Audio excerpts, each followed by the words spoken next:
करायचं का सुरू? 4.5 तासाचा निर्णय काय झाला आहे का? नेमकी चर्चा काय झाली? मला वाटतं मॅरेथॉन मीटिंग या अधिवेशन काळात घेतल्या गेली.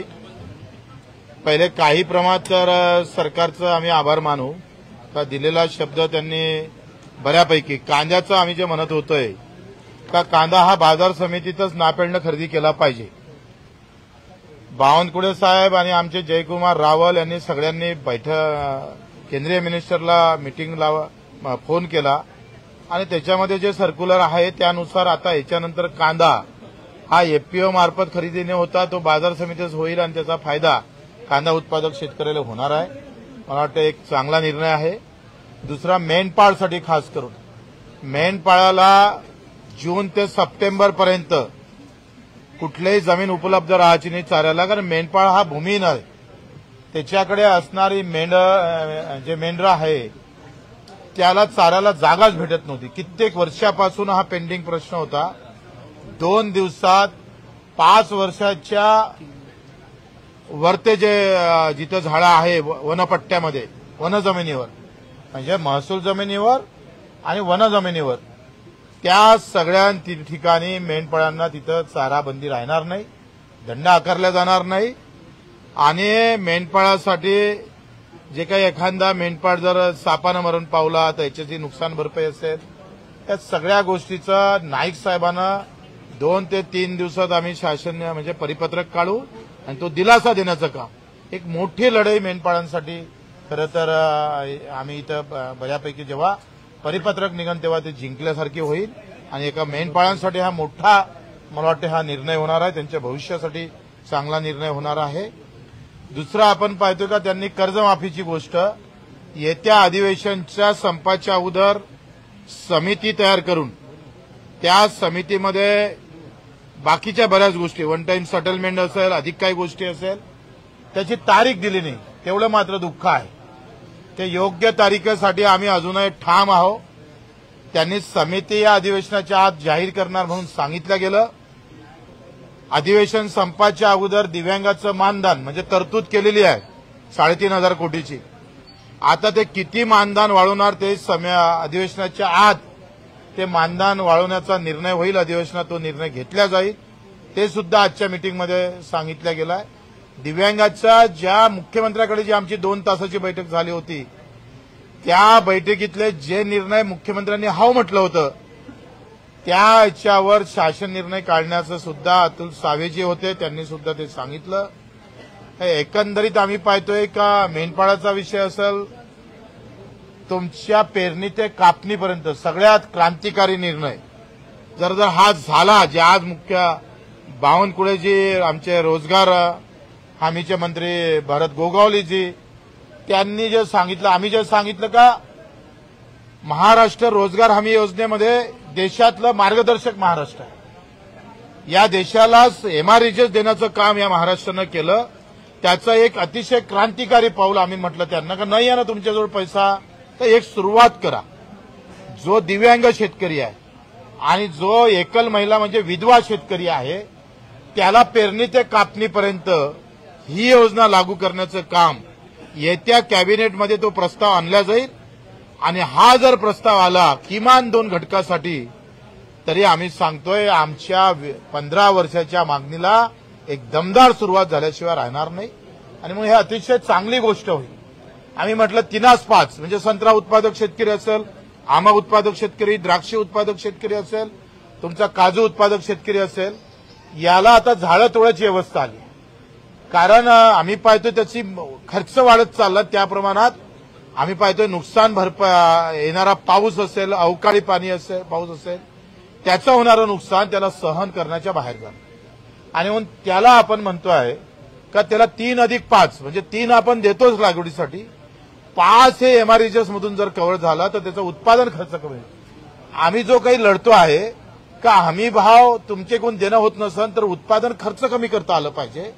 हा जो आम्ही खरं तर जो काही आम्ही विषय घेतलाय हा फार क्रांतिकारी विषय आहे आणि तसाच तो गायीसाठी जसं जगामध्ये नेपाळ हे देश असा आहे का तो सेंद्रिय खताला सबसिडी देतो आणि जगामध्ये रासायनिक खताला सबसिडी देतो. आम्ही विषमुक्त एका इकडे शेती झाली पाहिजे असं म्हणायचं, कारण त्याचे परिणाम तुमच्यावर, माझ्यावर, सगळ्यावर होतं. भेसळयुक्त दुधाचा कायदा सुद्धा जमलंच तर याच अधिवेशनात आणला जाईल. जो केंद्राचा कायदा होता त्याच्यानंतर राज्याचा कायदा झाला नाही. आमच्या उपोषणामुळे या कायद्याचा प्रारूप तयार झालं आणि त्याच्यामध्ये काही दुरुस्त्या सुद्धा आम्ही सांगणार आहोत. आणि मग आज तो कायदा जर झाला तर आज जे आपण पाहतोय का राज्यात उत्पादन होणाऱ्या दुधाची क्षमता आणि मग भेसळयुक्त दूध, त्याच्यातून मागणी आणि पुरवठा याच्यावर जो परिणाम होतो आणि त्याच्यामुळे दुधाचे भाव जे कमी होतं, हे दोन दुधारी तलवार है. एक तरफ भेसळयुक्त दूध नहीं मिलना चाहिए और दूसरी तरफ दूध के भाव भी बढ़ना चाहिए. आमच्या एका या कायद्यानं दुधाचे भाव वाढल्याशिवाय राहणार नाही. फक्त वाट पाहतोय ते सांगताय का या अधिवेशनात आणू, नाहीतर मग आम्ही पाहतोय का पुढच्या अधिवेशनात किंवा त्याचा ऍडव्हान्स आणण्याचा प्रयत्न ते करणार आहे. हा एक निर्णय तिथे झालेला त्यांनी सांगितला आहे.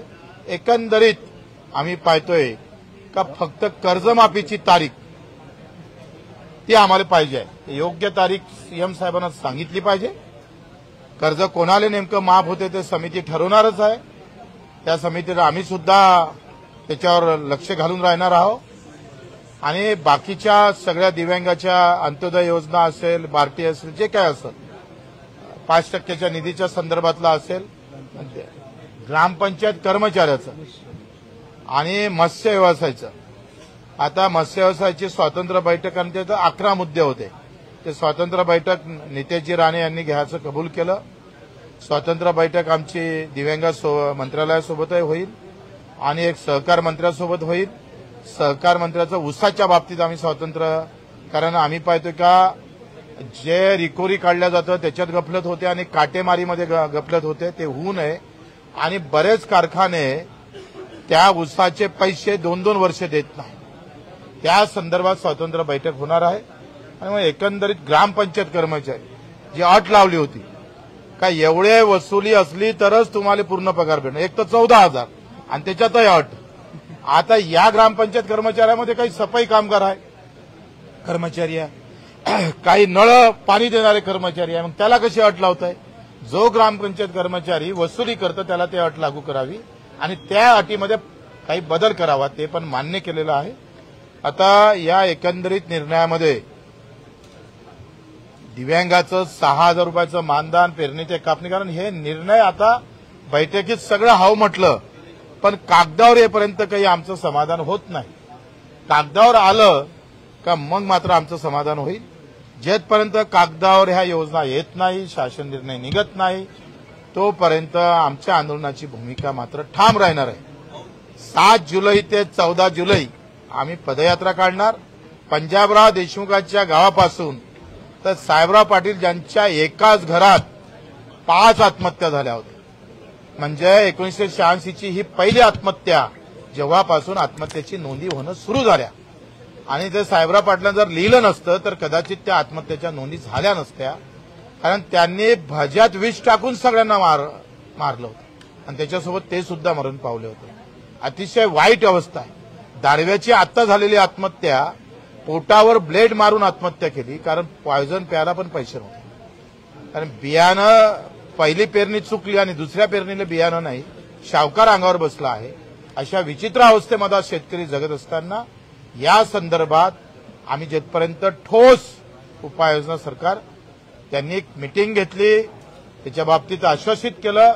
हे जरी बरोबर असलं तरी जेथपर्यंत शासन निर्णय निघत नाही तोपर्यंत आम्ही मागं हटणार नाही. आमची भूमिका कायम राहील. शेतकऱ्यासोबत, मजुरासोबत बेमानी होणार नाही.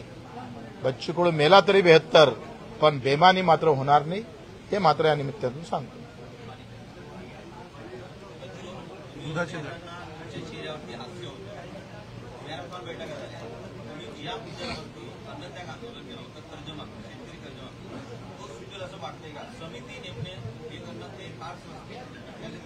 समिती नेमणं आतापर्यंत मी आंदोलनातला PhD झालेला विद्यार्थी आहे.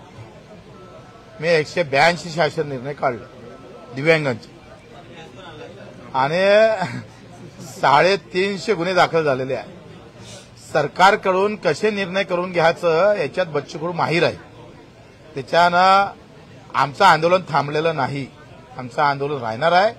जब तक कर्जमाफी की घोषणा नाही तब तक हम हटेंगे नाही. कर्जमाफी सरसकट असणार आहे का काय?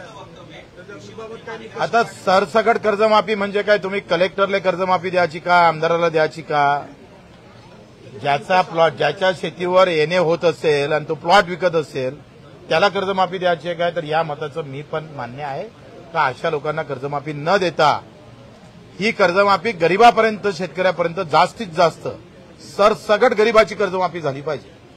त्याच्याबद्दल आम्ही ठाम आहोत. कृषीमंत्री माणिकराव कोकाटे वारंवार असंवेदनशील वक्तव्य करतायत शेतकऱ्यांसंदर्भात. आज त्यांची वेळ आता त्यांना खरंच माफी जर शेतकऱ्याला दिलासा द्यायचा असेल तर त्यांनी खूप चांगला सहभाग घेतला. बाहेर काय बोलले ते भाग अलग आहे, पण मिटिंगमध्ये त्यांनी मात्र चांगली बाजू घेतल्यानं आम्हाला दिसली. कांद्याच्या बाबतीत असेल त्यांनी चांगली बाजू मांडलेली आहे. त्यांनी कबूल केला आहे का आमचे गणेश निंबाळकर असेल त्यांनी जो प्रश्न मांडला. आणि कांदा जेव्हा आपण पाहतो एफपीओ मार्फत खरेदी होते, पर किलो मागं 14 रुपये आपण एफपीओला देतो आणि तो कांदा बाजार समितीत खरेदी झाला पाहिजे, बगर एजन्सीचा खरेदी झाला पाहिजे, याबाबत ते सुद्धा ठाम होते आणि हे झालं पाहिजे. ह्या भूमिका त्यांच्या होत्या. त्यांनी याच्यानंतर असं वक्तव्य करू नये. ते केलं तर आम्ही अजून जिवंत आहे हे त्यांनी विसरू नये.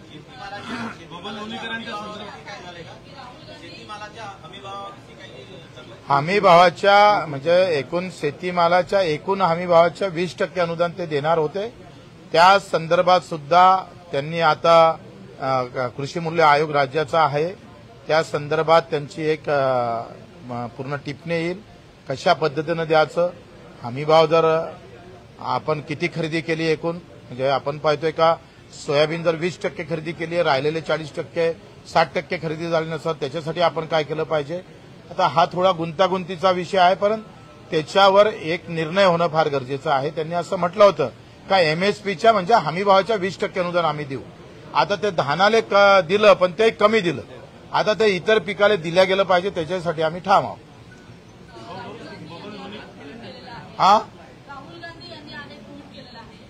महाराष्ट्रामध्ये मागच्या काही कालावधीमध्ये जवळपास 7.5% जास्त शेतकऱ्यांनी आत्महत्या केल्याचा आकडा त्यांनी एका बातमीमधला 1200च्या वर 6 महिन्यात राज्याकडे आलेली जी काही माहिती आहे 3 महिन्याचा आकडा शेअर केला. हो, तर एकूण 6 महिन्याचा 1200पर्यंत आपण एकूण आत्महत्या झालेल्या आहे. आणि मला असं वाटतं का ही अत्यंत दुर्दैवी गोष्ट आहे.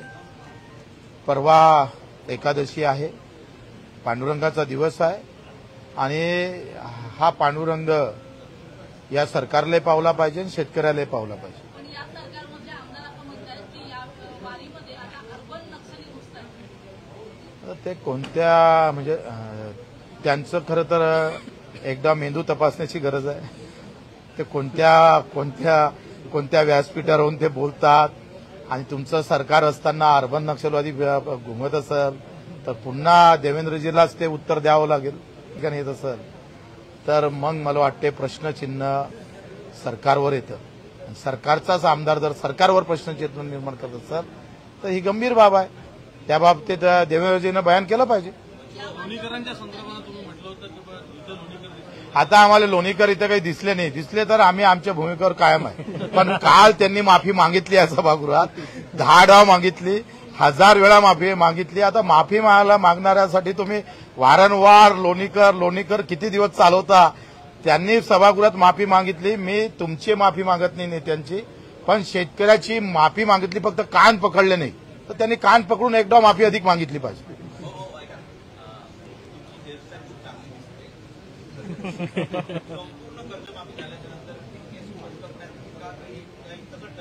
काय तुम्ही याच्यावर काय पाहायची गरज आहे. बच्चू कडूवर पहा ना तुम्ही. बच्चू कडू जो कडू आहे त्या हेयरस्टाइलचा कुछ लंबे काम करना है, बड़े काम करना है, इसलिए बाळ भी बड़े बढ़ाना है. त्याच्या मागचा राज आहे.